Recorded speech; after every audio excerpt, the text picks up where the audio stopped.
Sir యూసఫ్‌గూడలో BJP leader పుట్ట రాము, సింగోటం రాము అని కూడా అంటారు. సో, అత్యంత దారుణంగా ఆయన్ని చంపేయడం జరిగింది సార్. మరి ఇతని చావుకు గల కారణాలేంటి? పోలీసులు ఏం చెప్తున్నారు? యాహ్! ఇదొక సంచలనం సృష్టించని చెప్పొచ్చు.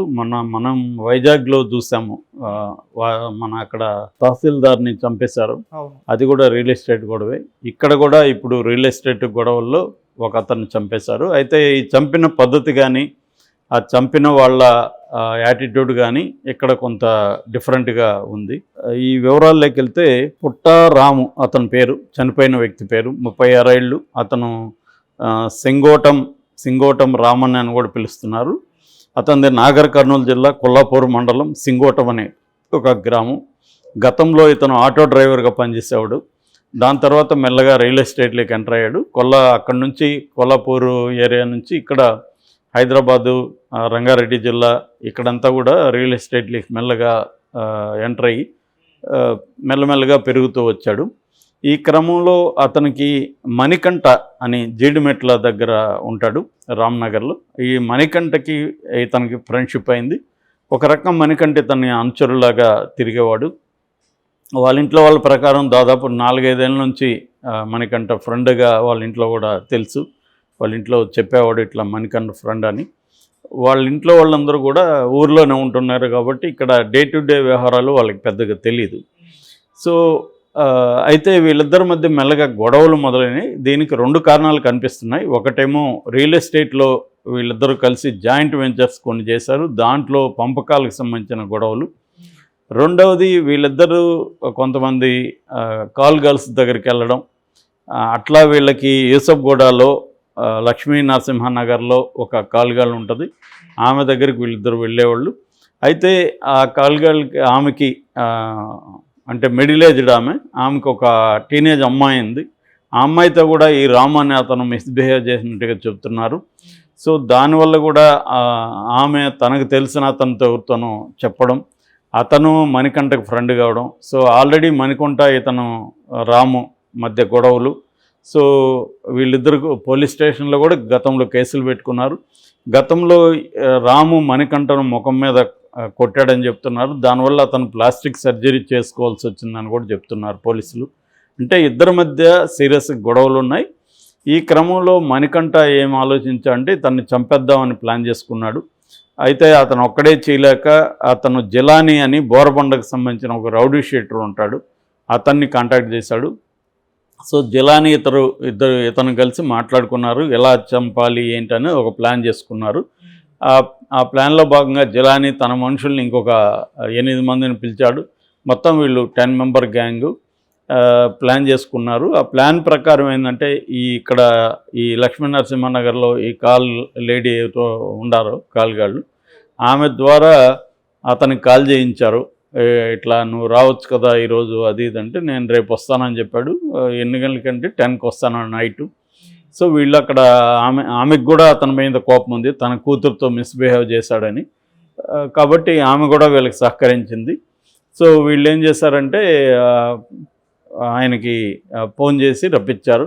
ఇతను వచ్చిన తర్వాత ఆ ఇంట్లో ఉన్నప్పుడు వీళ్ళు కాసేపు అయినాక వీళ్ళు 10 మంది వెళ్ళి వాళ్ళ ఇంటికి వెళ్ళి, ఆమెతో ముందే ఒప్పందం కాబట్టి ఆమె తలుపు తెరిచింది. సో వెళ్ళగానే వీళ్ళు కత్తులతో దాదాపు 50 పోట్లు అతన్ని పొడి చేశారు. తర్వాత ఆమెకి ఇతని మీద కక్ష ఉంది కాబట్టి ఇతను మర్మాంగ అవయవాన్ని కూడా కోసారు. మామూలుగా అయితే హత్యలు చేసేవాళ్ళు అది కోయరు, అది కోసారంటే అర్థం ఏంటి, దీనివల్లే కదా నువ్వు మా పాపని అబ్యూజ్ చేశావు అన్న ఒక ఆగ్రహం ఆమెలో ఉంది. సో దానికి సహకరిస్తూ వాళ్ళు ఆ పని కూడా చేశారు. దాని తర్వాత ఈ మణికంఠ అనే అతను అదంతా కూడా సెల్ఫీ వీడియో తీసి అతనికి వాళ్ళ బావమరిదికి, చనిపోయిన అతను రాము వాళ్ళ బావమరిదికి పంపించి, చూడు మేము చంపేశాం మీ వాడిని, వచ్చి బాడీని తీసుకెళ్ళండి అని కూడా చెప్పాడు. దాని తర్వాత వీళ్ళు ఆ జీడిమెట్ల దగ్గర ఉన్న రామ్నగర్ ఏరియాకి వెళ్ళి అక్కడ లేట్ నైట్ టపాసులు కూడా కాల్చుకొని వాళ్ళు మందేసి టపాసులు కాల్చుకొని కొంత డ్యాన్స్లో వేసి అంటే మనం సక్సెస్ఫుల్గా చంపేయగలిగాము అని చెప్పి చేశారు. అర్లీ మార్నింగ్ వచ్చి పోలీస్ స్టేషన్లో కూడా సరెండర్ అయ్యారు. అంటే వాళ్ళకి మొత్తంగా ఒక ప్లాన్ ఉంది. అంటే ఎలా చంపాలి, ఎలా రప్పించాలి, ఎలా చంపాలి, చంపిన తర్వాత సెలబ్రేట్ చేసుకోవాలి. సెలబ్రేట్ చేసుకున్నాక ముందే లాయర్లతో మాట్లాడుకొని పోలీస్ స్టేషన్కి వెళ్ళి సరెండర్ అయిపోవాలి. ఇది వాళ్ళ ప్లాన్ అనమాట. మామూలుగా ప్రొఫెషనలిజం కనపడుతుంది. ప్రొఫెషనల్స్ ఏం చేస్తారంటే ఎప్పుడు కూడా రెక్కీ చేస్తారు. వీళ్ళు కూడా రెక్కీ చేసినారని కూడా చెప్తున్నారు. అంటే ఒకవేళ అతను ఇంట్లో నుంచి ఏమైనా తప్పించుకుంటే ఎటు వెళ్ళొచ్చు, ఇంటి బయట చంపడం కరెక్టా, లోపల చంపితే ఎలా ఉంటుంది, ఇవన్నీ కూడా వీళ్ళు ప్లాన్ చేసుకున్నారు. సో ఇది బాగా ప్రొఫెషనలిజం కనబడుతుంది దీంట్లో. అంటే ప్లానింగు, అతనికి ట్రాప్, హనీ ట్రాప్ అంటారు దీన్ని, హనీ ట్రాప్ వేయడం, దాని తర్వాత చంపిన తర్వాత ఓపెన్గానే వీళ్ళే డిక్లేర్ చేయడం మేమే చంపామని వాళ్ళకి ఫోన్ చేసి చెప్పడం, అంటే ఒక ఛాలెంజ్ చేయడం, అవును మేమే చంపాము ఏం చేస్తారు మీరు అన్నట్టుగా. దాని తర్వాత సెలబ్రేట్ చేసుకోవడం, దాని తర్వాత లాయర్లతో ముందుగానే మాట్లాడుకోవడం. అంటే ఇది ఇప్పుడు అరెస్ట్ అయితే, ఇలా మేము జరిగితే అరెస్ట్ అయితే ఎన్ని రోజుల లోపల బెయిల్ రావచ్చు, కస్టడీకి ఎన్ని రోజులు వాళ్ళు తీసుకుంటారు, దాన్ని ఎలా అపోజ్ చేయాలి, తర్వాత జైలుకి వెళ్ళినాక బయట నుంచి ఎటువంటి సపోర్ట్ కావాలి, ఇవన్నీ కూడా వాళ్ళు బాగా. ఈ జిలానీ ఏంటంటే ఇతనికి జైల్లో కూడా ఎక్స్పీరియన్స్ ఉంది. జైలుకి వెళ్ళినాక కూడా అక్కడ డబ్బుల్ని ఎలా మనం ఎవరెవరికి డబ్బులు ఇస్తే అక్కడ ఏమేమి సౌకర్యాలు ఉంటాయి, ఇవన్నీ అతనికి బాగా కొట్టిన పిండి అనమాట. అంటే ఒక సీజన్డ్ క్రిమినల్స్కి ఏంటంటే ఈ లీగల్ సిస్టమ్ మీద మనకి ఎవరికి లేని ఒక మంచి ఫస్ట్ హ్యాండ్ ఎక్స్పీరియన్స్ ఉంటుంది.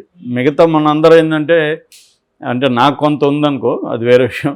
మామూలుగా జనాలకి ఏంటంటే పుస్తకాలు చూసో సినిమాలు చూసో వీళ్ళకేదో ఒక అండర్స్టాండింగ్ ఉంటుంది, కానీ అది రియల్ కాదు.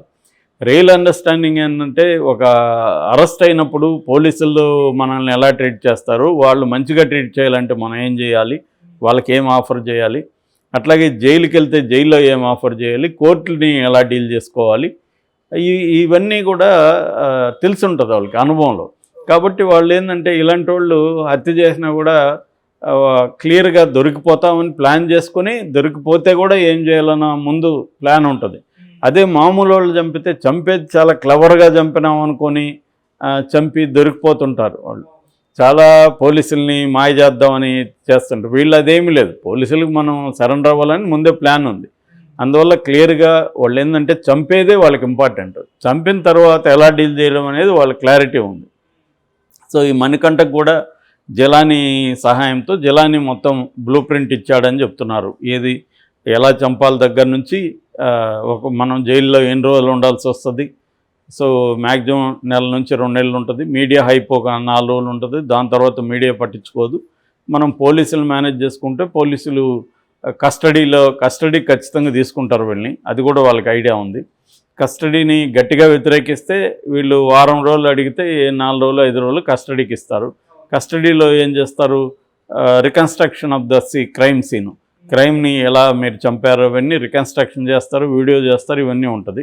సో ఇక్కడ ఏ పాయింట్లో మనం ఎలా వ్యవహరించాలి, లాయర్తో ఎలా డీల్ చేసుకోవాలి, ఇవన్నీ వాళ్ళకి క్లారిటీ ఉంది. అంటే ఎఫ్ఐఆర్ దగ్గర నుంచి తర్వాత వాళ్ళ ఇన్వెస్టిగేషన్ దగ్గర నుంచి అన్ని చోట్ల కానీ కేసుని కొద్దిగా నీరు గార్చుకుంటూ వస్తే రేపొద్దున వీళ్ళు ఏం చేయాలి, ఇప్పుడు ఇవన్నీ మీడియాలో వీడియో పెట్టాము అవన్నీ అంటున్నారు కదా, రేపు కోర్టులో అవన్నీ నిలవకపోవచ్చు. అవి ఫేక్ సార్ మేము పెట్టలేదంటారు, అది ఆర్టిఫిషియల్ ఇంటెలిజెన్స్ వల్ల పోలీసులు మా మీద చేశారంటారు.